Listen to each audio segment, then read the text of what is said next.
오늘 우리에게 주신 하나님의 말씀 로마서 12장 9절로 21절까지의 말씀입니다. 생명샘과 6월 15일 화요일자 말씀 사랑엔 거짓이 없다. 함께 읽겠습니다. 사랑에는 거짓이 없나니 악을 미워하고 선에 속하라. 형제를 사랑하여 서로 우애하고 존경하기를 서로 먼저 하며 부지런하여 게으르지 말고 열심을 품고 주를 섬기라. 소망 중에 즐거워하며 환난 중에 참으며 기도에 항상 힘쓰며 성도들의 쓸 것을 공급하며 손대접하기를 힘쓰라. 너희를 박해하는 자를 축복하라. 축복하고 저주하지 말라. 즐거워하는 자들과 함께 즐거워하고 우는 자들과 함께 울라. 서로 마음을 같이하며 높은 데 마음을 두지 말고 도리어 낮은 데 처하며 스스로 지혜 있는 채 하지 말라. 아무에게도 악을 악으로 갚지 말고 모든 사람 앞에서 선한 일을 도모하라. 할 수 있거든 너희로서는 모든 사람과 더불어 화목하라. 내 사랑하는 자들아, 너희가 친히 원수를 갚지 말고 하나님의 진노하심에 맡기라. 기록되었으되 원수 갚는 것이 내게 있으니 내가 갚으리라고 주께서 말씀하시니라. 내 원수가 줄이거든 먹이고 목마르거든 마시게 하라. 그리함으로 내가 숯불을 그 머리에 쌓아놓으리라. 악에게 지지 말고 선으로 악을 이기라. 아멘. 7월, 8월 달에는 생명의 샘과 묵상책이 이제는 출애굽기가 되어진다고 해서 어제는 출애굽기를 좀 읽게 되어졌어요. 출애굽기를 읽으니까 그 이름 자체가 애굽을 탈출한다 해서 출애굽기 아니겠어요? 430년 동안 하나님의 백성이었던 언약 백성들이 그 애굽에서 노예 생활을 하다가 하나님의 개입하심과 도우심으로 하나님의 큰 권능이 있어 그들이 탈출하게 되어지죠. 자신들의 힘으로는 결단코 탈출할 수 있는 그런 수준도 능력도 안 되는 그들이죠. 네, 하나님께서 전적으로 그들을 이끌어내셔서 탈출하게 되어져서 이제는 노예가 아닌 자유인이 되어집니다. 그래서 가나안을 향하여서 가게 되어지죠. 그 목적지는 가나안 땅이에요. 근데 가나안 땅은 나오지도 않습니다. 그 중간 지점이라 할 수 있는 시내산에 멈추게 되어지죠. 그래서 그곳에서 이제 총 40장에서 19장까지가 탈출에 관한 이야기라면 이제 19장서부터는 40장까지 또 절반은 그곳에서 하나님과 언약을 맺고 율법을 받고 그리고 예배의 방법과 여러 가지 이제 하나님을 섬기는 자로서 하나님 백성다운 삶의 어떤 법들을 받게 되어집니다.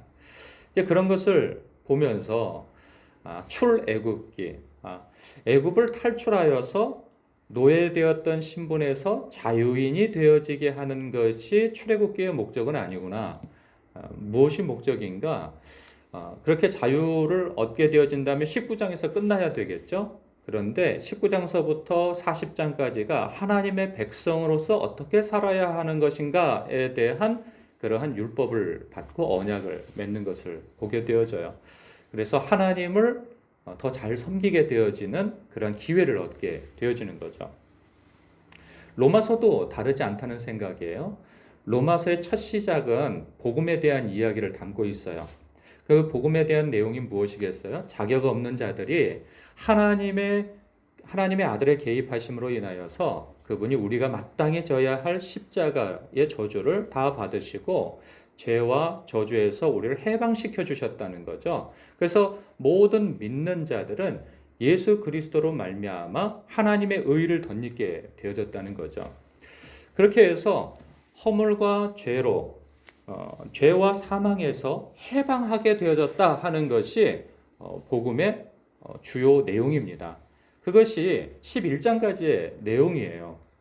그런데 우리가 죄에서 자유롭게 되어지고 그리고 하나님과 원수 관계에서 이제는 하나님의 그 백성이 되어졌다. 그래서 우리는 참된 의와 참된 자유를 얻게 되어졌다 하는 것으로 끝나버린다면 11장에서 끝내도 되어지는 거죠. 그런데 그것이 목적이 아닌 거죠. 무엇이 목적인가? 하나님의 백성으로서 이제 어떻게 살 것인가가 사실 목적인 거예요.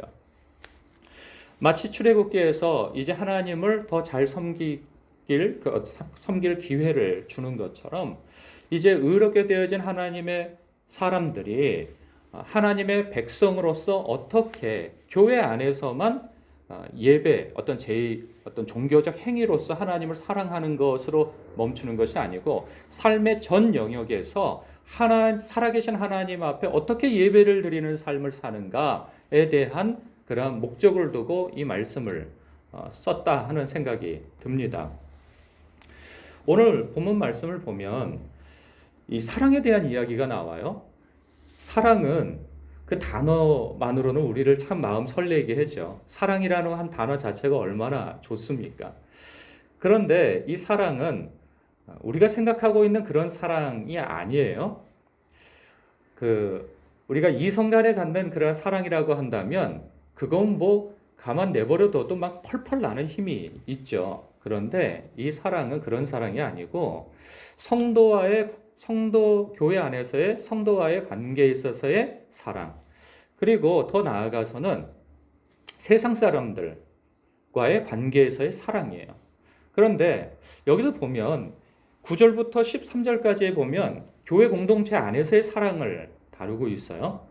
그리고 14절부터 21절까지의 내용은 이제 교회 바깥에서 이제 세상 사람들과의 사랑을 다루고 있어요. 근데 이 둘 중에 어떤 사랑이 그나마 좀 쉬울까요? 9절부터 13절, 교회 공동체 사람들과의 사랑이 그래도 좀 쉽죠. 이것도 사실 쉬운 것만은 아닙니다.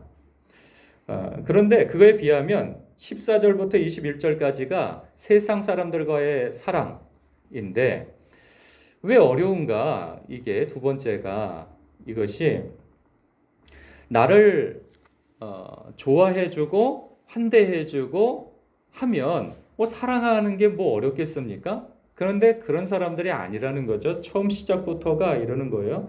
너희를 박해하는 자를 축복하라. 축복하고 저주하지 말라. 이게 어디 가능한 사랑법입니까? 사랑을 내가 받는 입장이라고 한다면 사랑이라고 하는 단어는 너무나도 달콤하게 들립니다. 감격의 단어로 들리죠. 그런데 이것은 수혜자로서의 사랑이 아니라 공급자로서의 사랑인 거죠. 나를 박해를 해요. 근데 그 박해하는 자를 축복을 하래요. 저주하지 말래요. 그리고 16절에 보니까 서로 마음을 같이하며 높은 데 마음을 두지 말고 도리어 낮은 데 처하며 스스로 지혜 있는 채 하지 말라. 우리가 세상에서 높아지기를 원하지 않습니까? 이게 본능이죠.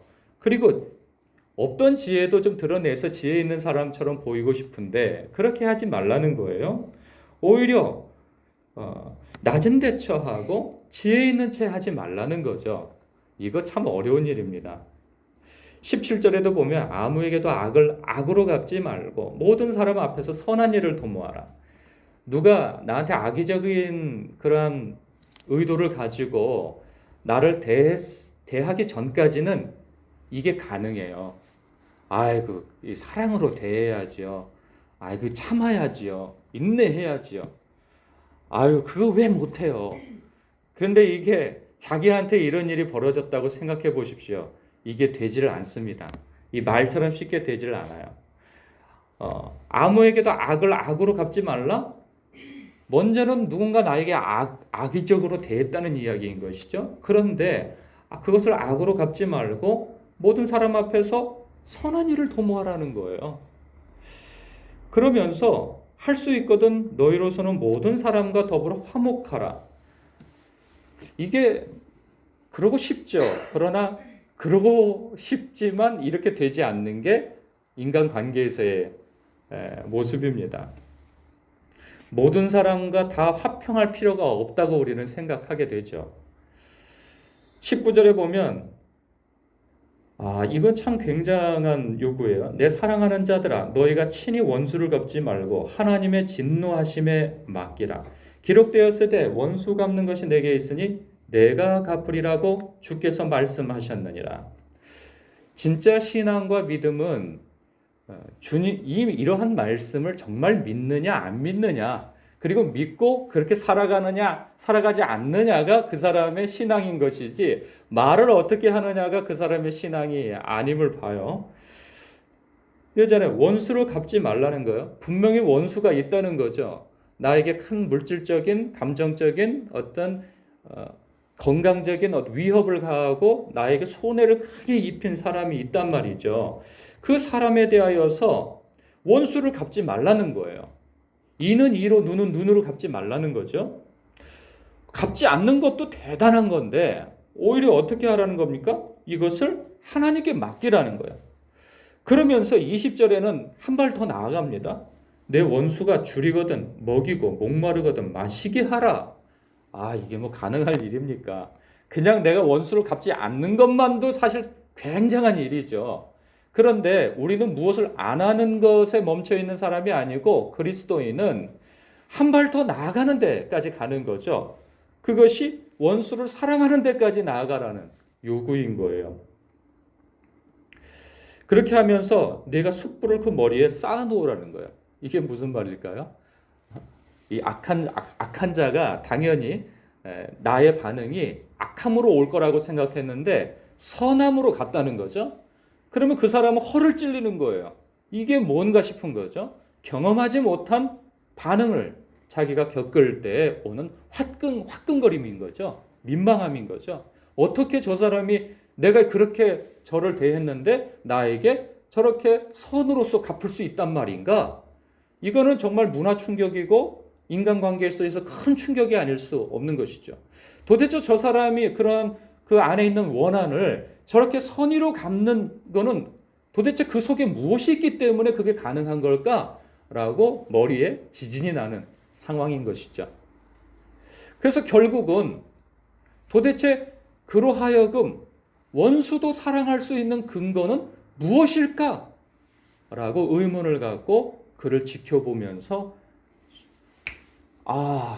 그 안에 예수가 있구나, 그리스도가 있구나, 하나님이 계시구나 하는 것을 발견하게 하라는 거죠. 지금 그렇게 해서 예수님의 말씀대로 너희의 착한 행실로 말미암아 세상 사람들이 하나님께 영광을 돌리게 하라 하는 것이 바로 이 말씀인 것이죠. 그런데 이것이 명령을 받는다고 가능할 일입니까? 그렇지 않습니다. 하나님께서 이렇게 해 저렇게 해 라고 한다고 이게 가능할 일이냐 말이에요. 그렇지 않은 것이죠. 그래서 사도 바울은 12장을 시작하면서 이렇게 얘기하는 거예요. 형제들아, 내가 하나님의 모든 자비하심으로 너희를 권한다라는 거죠. 이게 근거인 거예요. 우리를 향한 하나님의 모든 자비하심이 내 마음속에 있을 때, 이게 경험되어지고 인정되어질 때 그게 가능하다는 거예요. 교우들과의 사랑도 가능한 것이고 원수에 대한 그러한 사랑, 이게 가능해지는 거죠. 우리를 향한 하나님의 모든 자비하심이 무엇이겠어요? 그것은 우리가 바로 주님의 원수였다는 거죠.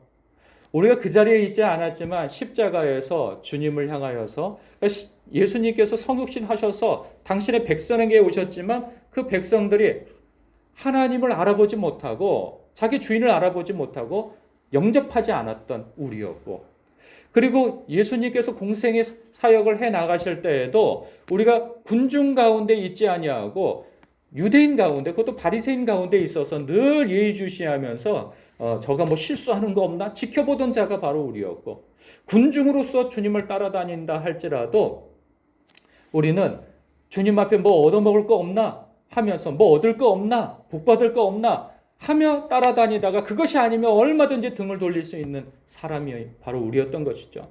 더 나아가서 제자들이라 할지라도 주님을 만난 것이 기쁨이고 복인데, 주님이 한 자리 이렇게 하게 되어지면 우리도 그 곁에서 한 자리 할 수 있는 것이 아닌가라고 생각하며 계산적으로 따라다니는 이들이 바로 우리였고, 예수님께서 십자가를 지시게 되는 상황이 되어졌을 때 다 도망쳐버리고 그 주변에서 나만하지 않는 사람들이 우리이며, 그 십자가 밑에서 내가 하나님의 아들이거든 그곳에서 내려와서 너 자신을 증명해봐라 그러면 믿을게 라고 조롱하며 비웃었던 자들이 바로 우리였다는 것이죠.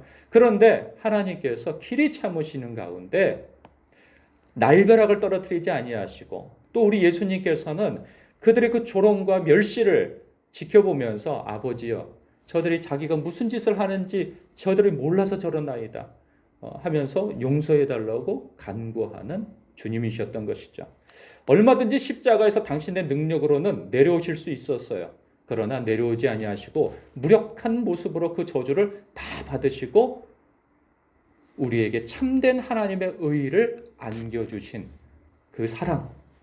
그래서 우리가 하나님의 그 모든 자비하심으로 우리는 자격 없는 자가 이제는 하나님의 의를 얻어 유죄에서 무죄로, 그리고 원수에서 하나님의 백성으로, 백성에서 하나님의 자녀로 신분 변화가 되어진 거 아니겠어요? 그렇다면 우리는 하나님의 백성다운 하나님의 성품을 덧입는 그러한 사람으로서 살아가는 것이 합당하다 하는 것이 복음의 골자인 것이죠.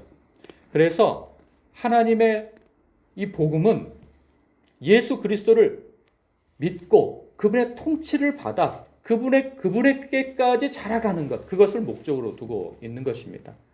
그렇기 때문에 우리가 이것을 단순히 명령으로 받는다면 우리로서는 할 수 없는 일인 것이죠. 오늘 그냥 교회만 벗어나도 우리는 바로 이 문제로 우리는 또 넘어질 수 있는 사람들이 바로 우리들입니다.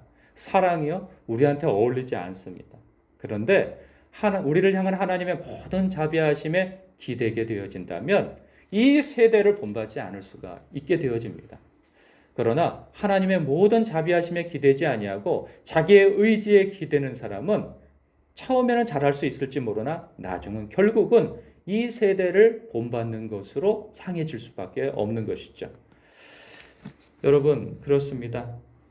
여러분은 저를 비롯해서 우리를 향한, 나를 향한 하나님의 모든 자비하심을 아는 사람들이고 그것을 깊이 체험하고 또 누리는 사람들 아니겠어요?